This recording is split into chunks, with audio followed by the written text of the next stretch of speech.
Então, eu já quero iniciar agradecendo a presença do senhor. É uma honra conduzir esse bate-papo né? Que responsabilidade.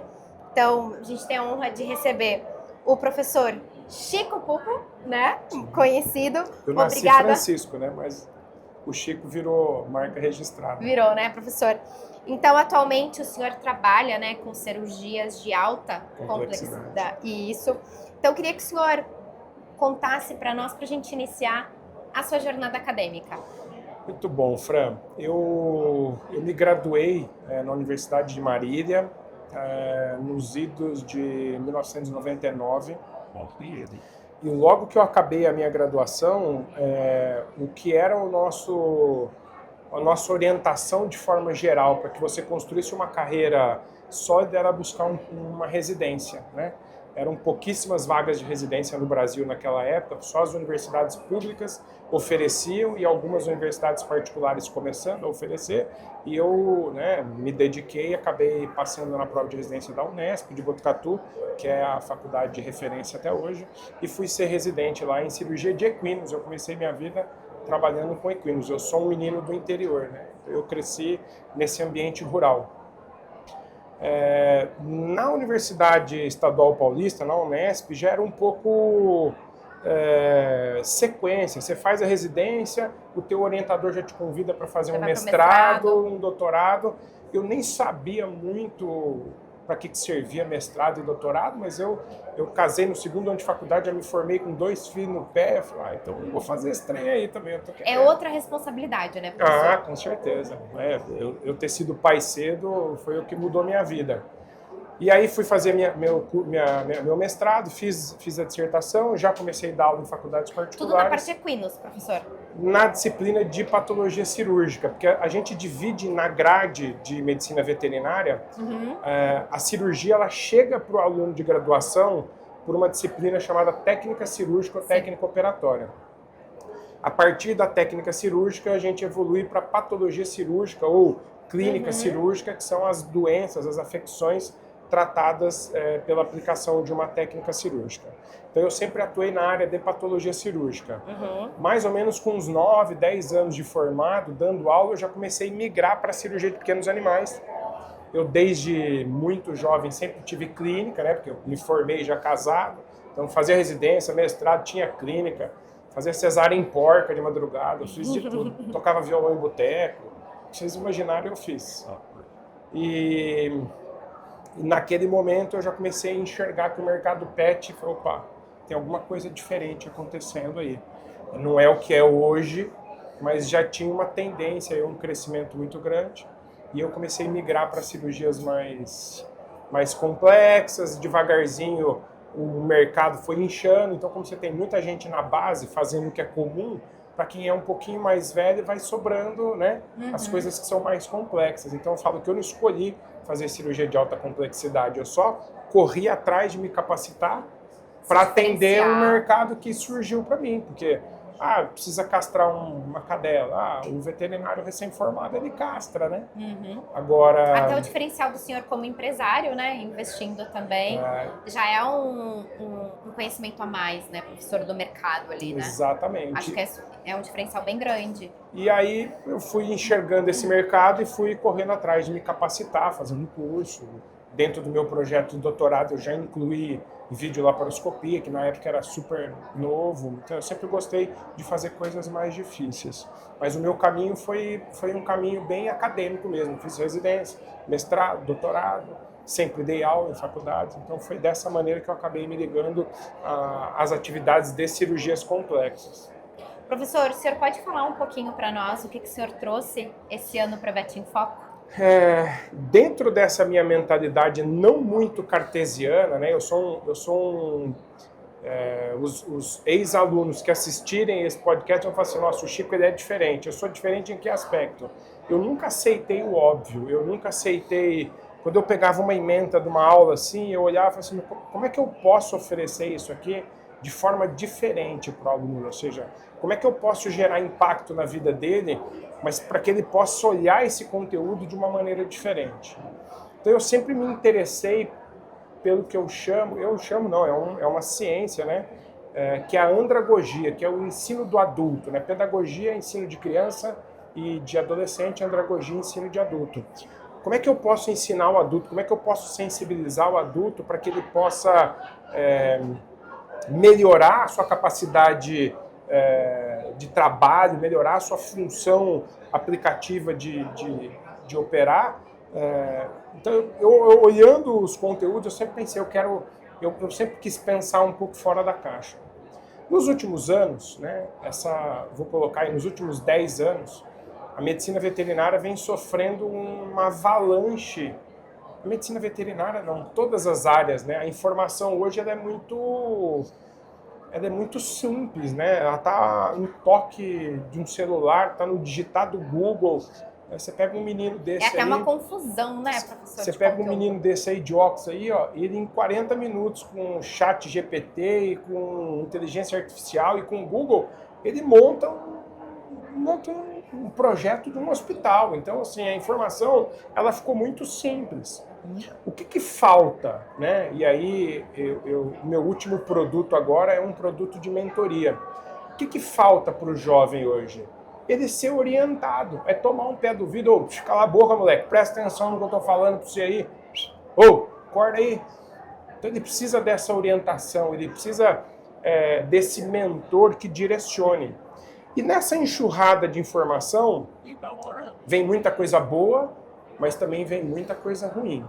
E é difícil para um jovem desse que já nasceu nesse ambiente, né, professor, saber filtrar. Por isso que ele precisa do mentor. Com certeza. O discernir o discernimento é uma característica de pessoas mais velhas. Você pega um adolescente, quanto de discernimento que tem um adolescente? Zero. Ele se atira de bicicleta burro abaixo, ele bebe mais do que deveria, porque o discernimento ele é uma característica incólume à pessoa mais velha. Então o mentor é que vai ter isso, fala, não lê isso aí não, isso aí é bobagem. Estuda isso aqui. Dentro dessa minha visão de, tem muita coisa sendo dita, muita coisa sendo falada. Hoje, um menino jovem com poder aquisitivo bom, ele é um perigo. Porque ele compra um monte de equipamento que ele não sabe para que funciona, ele treina no Google, no YouTube, e ele aplica num paciente vivo. Se ele for corajoso, ele faz.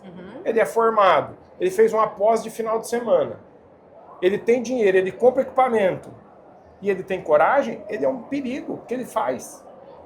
Então, dentro desse modelo mental de que há de se questionar as coisas, ou seja, a ciência nada mais é do que você questionar. Olha, eu tenho 2 métodos terapêuticos para abordar uma afecção. Qual é melhor?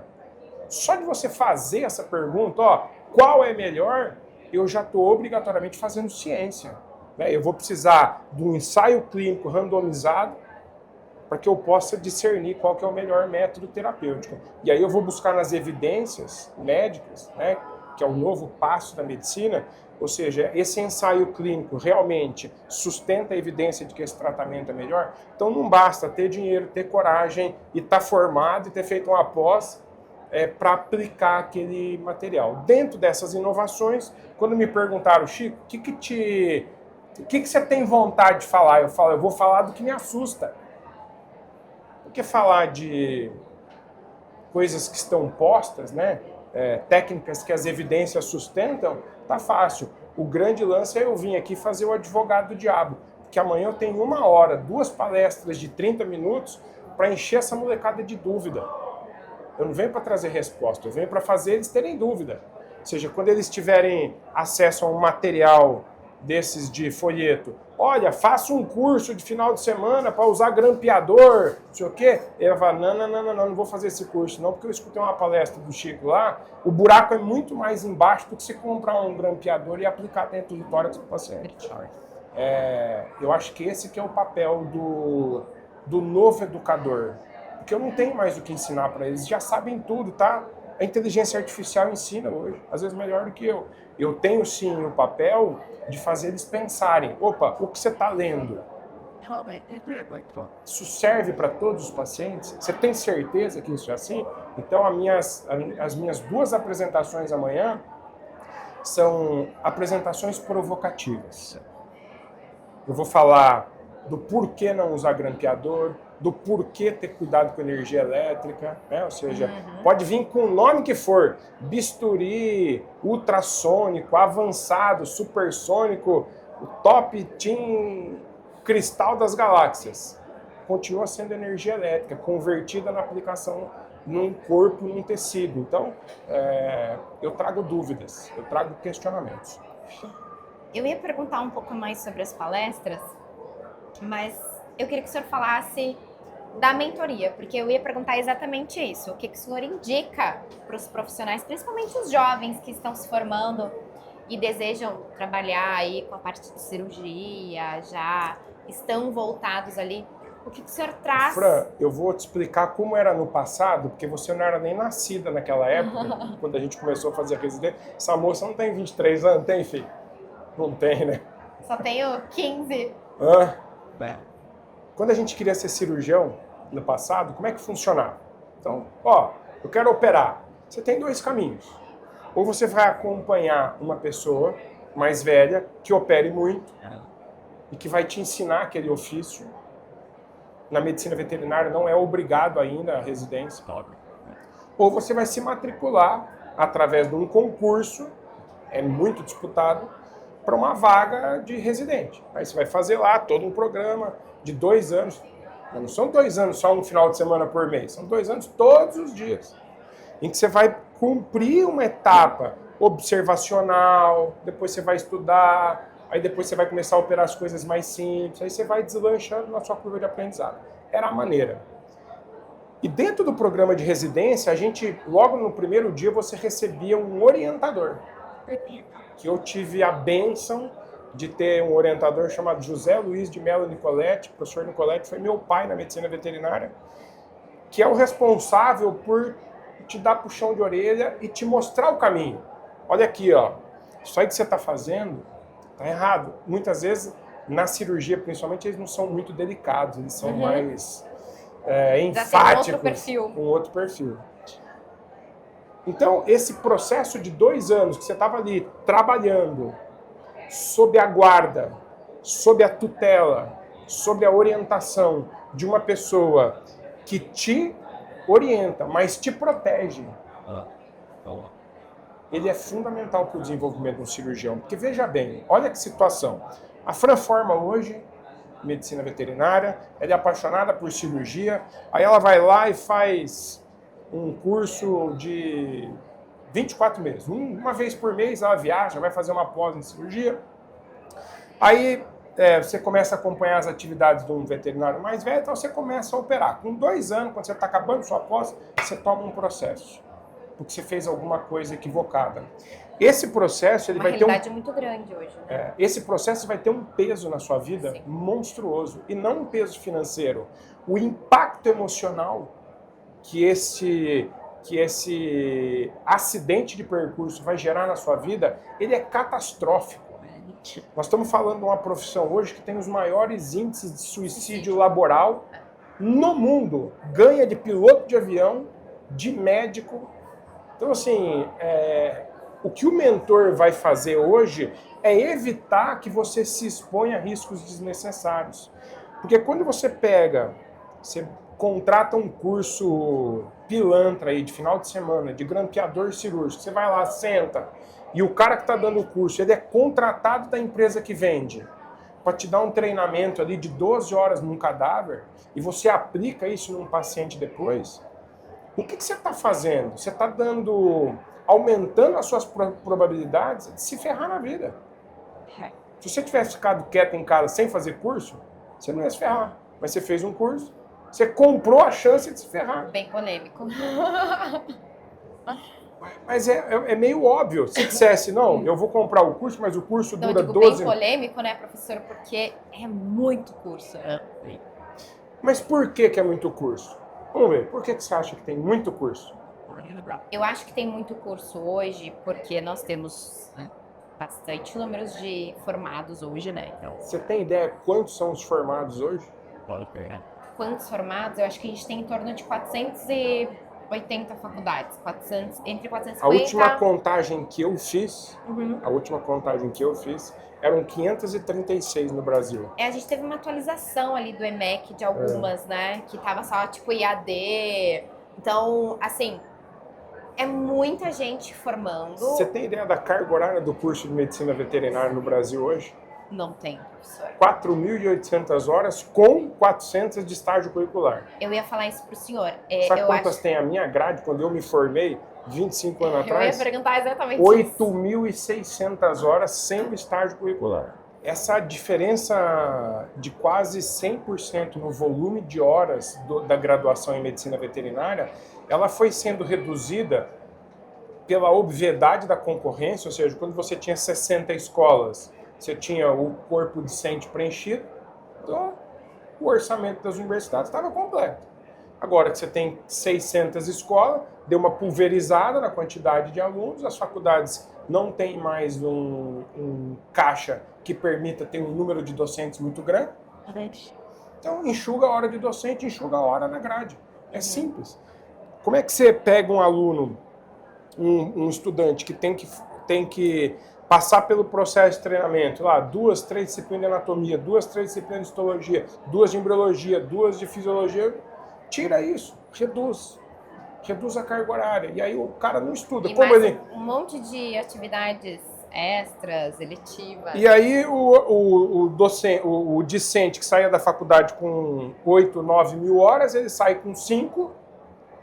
A arrogância do desconhecimento, né? Efeito Dunning-Kruger, tá tão disseminada essa palavra aí. O cara acha que sabe alguma coisa, ele vai trabalhar e aí começa a apanhar. Porque o mercado é seletivo, então ele vai buscar uma especialização, uma pós-graduação, um curso de final de semana. E claro, né, professora, a gente tem uma geração, a gente já discutiu bastante isso aqui também nesses dias, imediatista, né? Então eu acho que isso vem crescendo ainda mais o curso de final de semana, mais que uma pós-graduação.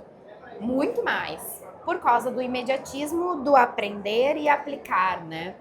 E outro ponto, eu não sei, né? O senhor ali deve impactar bastante. Eu não tenho 23 anos, tá?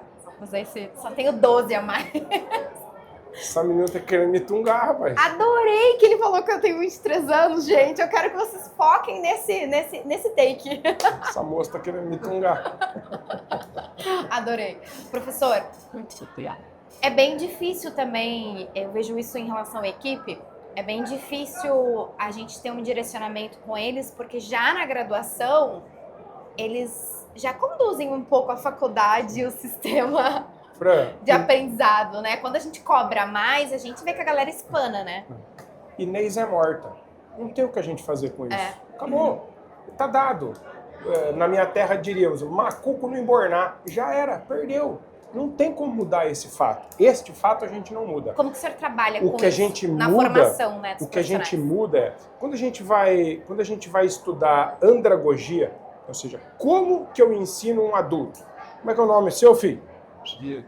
Alô, Diego. Como é que eu ensino o Diego a fazer alguma coisa? O Diego tem 20 anos, da Cecília, minha filha. A rapa do tacho, tem 20 anos a minha rapinha do tacho. Como é que eu ensino eles a fazerem alguma coisa? Então eu pego o Diego e a primeira coisa que eu vou fazer com ele é trazer ele para a condição de igualdade. Sim, Somos perfeito. iguais, né? Então eu posso ser melhor cirurgião que você, mas eu tenho certeza absoluta que nessas maquininhas aí, coisa, você mexe 100 vezes melhor que eu. Então somos seres humanos iguais, essa é a primeira coisa. Mas já que a gente está estudando cirurgia, aí eu vou problematizar e mostrar para ele o quão em perigo ele está. Ó, tá vendo aí, ó? Você não sabe tal coisa, não sabe equilíbrio básico, não sabe isso. Precisava saber, não precisava? Ó, matou o paciente aí, vai tomar processo. Quando eu problematizo e mostro para ele que pode ser ruim, ele enxerga um ganho. Perfeito. Toda plateia é interesseira. Todo mundo que te escuta porque tem interesse em alguma coisa.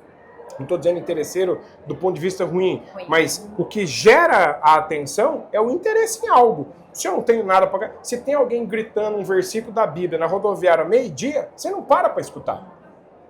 Você só para escutar se você estiver precisando daquele versículo na hora. todo mundo que escuta, escuta porque tem alguma coisa. Então, se eu chamei a tua atenção, trouxe para o nível de igualdade e te mostrei a necessidade, eu tenho 5 minutos com ele. Porque a atenção deles hoje é isso. É 5 minutos. Então, eu problematizo e a partir da problematização, eu dou o caminho. Ó, o caminho é esse. Porque ele não enxerga valor no que eu falo para ele. Ele não enxerga valor no que você fala para ele. Ele enxerga valor no que ele obtém dessa maquininha aqui, ó. Ou daquela maquininha aqui. Acabou. Não tem. Ah, mas Chico, eu não concordo, eu não quero, eu sofro. Azar é o seu, sofra quando você quiser. A verdade é essa. É assim que nós estamos hoje. Então, o meu papel é vir aqui amanhã e nessa 1 hora encher a cabeça deles de medo e caraminhola. Ó, isso aqui, você viu isso aqui, nós vamos para esse caminho aqui, grampeador vaza, bisturi elétrico toca fogo. É isso. Acabo a palestra falando para eles, duvidem de tudo que eu falei. Vai atrás. Vai dar uma estudadinha, vai ver se eu estou errado ou não. Então você problematiza e dá a ferramenta. Dizer que eles vão ficar sentados escutando a gente falar, não é que. O Diego já está quase indo embora. Largando a câmera ali, ó. O Diego está doidinho para sair já. Professor, o senhor poderia falar um pouco mais ali das palestras para nós, ali um spoiler? Posso? O senhor vai abordar? Eu vou falar de 2 temas que eu acho importantíssimos. Primeiro, hoje a gente sabe, em cirurgia de forma geral, ortopédica, tecidos moles, que tempo está diretamente relacionado com morbidade pós-operatória. Isso é muito moderno? Não. Né? Se a gente for pegar aí escritos de 1890, já está lá as principais características de Halsted, né? de cirurgia. Uma delas é a precisão e a habilidade do cirurgião. Por quê? Porque o tempo ele é importante em cirurgia. Então, tudo que a gente pode fazer dentro da sua cirurgia para melhorar o tempo operatório é válido. Mas, e aí é que começa a minha primeira provocação, a sua melhora no tempo não pode vir acompanhada ou diretamente proporcional ao risco que você está correndo. Então, assim, tempo operatório, sim, eu preciso melhorar, e aí eu vou utilizar energias, vou utilizar grampeadores, suturas mecânicas, ok. Desde que isso não implique em risco no meu paciente. E hoje a gente já percebe na medicina veterinária, porque a medicina veterinária é um faroeste. Já viu o filme Faroeste? Sim.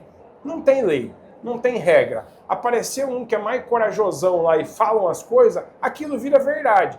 Então aparece uma empresa qualquer, fala, ó, vou dar um curso para vocês de suturas mecânicas. Por quê? Porque usem gente. O argumento que mata na veterinária é assim, usem humano. Com humano. Nossa, falou que usem humano, você tá na... Vai aprendendo aí, Diego. Se você quiser vender alguma coisa na veterinária, fala, não, é assim que se faz a medicina humana. Nossa, você convence qualquer veterinário. Então, o que acontece? Esses dispositivos foram amplamente divulgados na medicina veterinária nos últimos anos, tanto as suturas mecânicas, quanto as energias elétricas de forma geral, monopolar, bipolar avançado, ultrassônico. E na veterinária não requer teste clínico. Então, assim, o cara monta um aparelho, põe na mão de algum influencer digital hoje, o influencer vai lá, castra 2, 3 cadelinhas, e aquilo passa a ser verdade Viraliza, absoluta. né? E aí a gente tem professores fantásticos dentro das universidades, fazendo testes maravilhosos, provas clínicas randomizadas, cegas, produzindo material científico de qualidade, mostrando que muitas vezes, aí vou dar um spoiler da palestra de amanhã, sutura mecânica no pulmão e feita à mão, se bem feita, elas têm o mesmo impacto clínico. Não tem diferença estatística na comparação das duas. Então, assim, você está gastando mais dinheiro para a sutura mecânica, correndo mais risco e não está ganhando benefício nenhum. Então, assim, é um pouco disso que nós vamos fazer amanhã, esses questionamentos. Eu ofereço a base, olha, uma sutura mecânica é isso, a energia elétrica no corpo, ela atua desta maneira, vou falar de efeito Faraday, vou falar de como que a energia percorre o tecido corporal, e depois a gente vai falar quais são os equipamentos que estão no mercado, o que vale a pena investir, o que não vale a pena investir, mais ou menos um pouco disso. Professor, Agora o senhor falou de um novo produto aí que o senhor vem trabalhando, né? Como que Mentoria. funciona a mentoria? Como existe uma pré-seleção do profissional? Como que é esse acompanhamento do senhor? Pergunto porque nós temos bastante alunos que a gente já falou que ia ter esse momento com o senhor e já me perguntaram se o senhor ministrava alguma palestra. Quanto transparente eu posso ser com você? 100%. Tem certeza? Estamos gravando, né? Não, Vamos testar, não precisa editar, não. Na verdade, assim, a mentoria ela nasce de um pouco da insatisfação dos cursos presenciais. Porque veja bem, então eu tenho um curso presencial lá, eu sou escolhido para dar um curso. Eu recebo lá, professor, o senhor vai ministrar um curso de cirurgias torácicas. Eu vou lá e escolho 10 técnicas, né? Persistência de arco aórtico, persistência de ducto arterioso, lobectomia, esofagografia. Vou escolher 10 técnicas, vou lá e monto um curso e dou aquele curso. O cara que está assistindo o curso, pagou lá, investiu 5, 6 mil reais num final de semana, quantas daquelas técnicas fazem parte efetivamente da rotina dele? Às vezes muito poucas. Às vezes ele vai usar uma técnica daquelas. O que a mentoria ela faz? A mentoria ela te oferece a possibilidade de eu faço uma reunião com você e aí você vai me contar, Chicão, ó, meu dia a dia é assim, eu opero isso, eu opero aquilo. O senhor faz sempre uma entrevista. Sim. É um processo pontual, individual e personalizado para as suas necessidades. Por quê? Porque você consegue absorver o que tem de mais precioso hoje no mercado, que é a experiência de alguém. Eu já passei de 10 mil cirurgias. Então, eu vou te entregar a minha experiência, mas eu vou entregar a minha experiência voltada porque é a sua necessidade. Então, se você for perguntar para qualquer mentor, por que uma mentoria? Porque a mentoria, ela vem embebida num catalisador de aprendizado. Ou seja, aquela longa curva, faço um curso final de semana de 10 técnicas, eu absorvo uma. Outro curso de 10 técnicas, uma. Outro curso de 10 técnicas, uma. O senhor uma. trabalha na dor também do profissional, exatamente, né? na necessidade dele. Na necessidade, na dor, você consegue ver a rotina, ver o desafio, né? Trazendo toda a expertise. E no fundo, Fran, nós somos seres emocionais 24 horas por dia. Então, não adianta eu falar assim, ó, o Diego vai ser meu mentorado e eu não sei quem é o Diego. Eu preciso entender quem é ele. Eu preciso entender qual que é a família de base dele. Eu preciso entender como é que ele reage às adversidades. Eu preciso entender isso. O senhor vai preparar ele, como o senhor falou, emocionalmente, mentalmente, exatamente, né? Como é que eu pego um mentorado que tem uma série de características de reatividade, de pouca inteligência emocional e boto ele para operar o tórax de um paciente que tem um tutor hiper preocupado, que pode processar ele. Então, não é só a técnica. O cirurgião, ele é 5% técnica operatória, ele é 90% emocional e expertise, e o restante é um pouco da confluência dos dois. Então, a mentoria tem essa característica de eu recebo o mentorado, eu entendo quem é ele, eu monto uma estratégia de treinamento para ele, que pode ser de 3 semanas, 3 meses, 6 meses, eu tenho mentorados aí de 1 ano, e nós vamos bem personalizado. E nós vamos nesse período trabalhar conteúdos, atividades e abordagens específicas para aquele indivíduo. É um processo completamente personalizado. Perfeito. Então, o que o senhor mais indica? Pode ser 100% verdadeiro aqui. O que o senhor mais indica para o profissional que está iniciando? Se o cara... Na verdade, eu faço isso quase todos os dias. Sempre alguém me pergunta, Chico, o que você acha? Tô querendo ser cirurgião, o que eu faço? É óbvio que eu ia perguntar isso, né, professor, também. Primeira coisa, faça uma graduação bem feita. Esquece a pós-graduação. A pós-graduação, ela vem depois. Senão ela chamava antes-graduação, mas ela é pós-graduação. Se gradua com qualidade. Faça um curso bem feito. Disciplina de suinocultura. Vai lá e fica lá na suinocultura. Disciplina de avicultura. Ornitopatologia. Vai fazer. Tudo. Fez tudo. Formou. Você vai sentir que você tem uma área de predileção. É cirurgia? Vai trabalhar. O cara sai da faculdade com 23 anos, tirando eu que já tinha 2 filhos no pé e precisava carpir, vai trabalhar, vai trabalhar, vai se ferrar um pouco, vai apanhar um pouquinho aí, vai limpar a baia, vai operar com os outros, vai tomar xingo. Fica aí uns 4, 5 anos ralando um pouco. Faz uma prova de residência. Faz uma residência. Abre mão de ganhar dinheiro no começo da vida e vai fazer uma residência bem feita. Fica 2 anos num programa de residência bom. Acabou o programa de residência, aí você já está operando, né? Aí você começa a se matricular nas pós-graduações, né? Vai estudando, faz uma, depois faz outra. Não tem nada que supere a vivência prática de você estar ali sob a tutela de alguém, protegido, orientado. Né? Entrou num programa de residência, porque hoje tem muitos. É ruim? Demite seu programa de residência, mete o pé, vai embora, presta outra prova. Sabe? Tenha coragem, mas não a coragem de fazer coisas que você não sabe. Tenha coragem de fazer boas opções, né? É isso, não tem muito segredo. E hoje falar dessa vivência prática num mundo tão online, né? Eu posso te dizer qual é o modelo da catástrofe.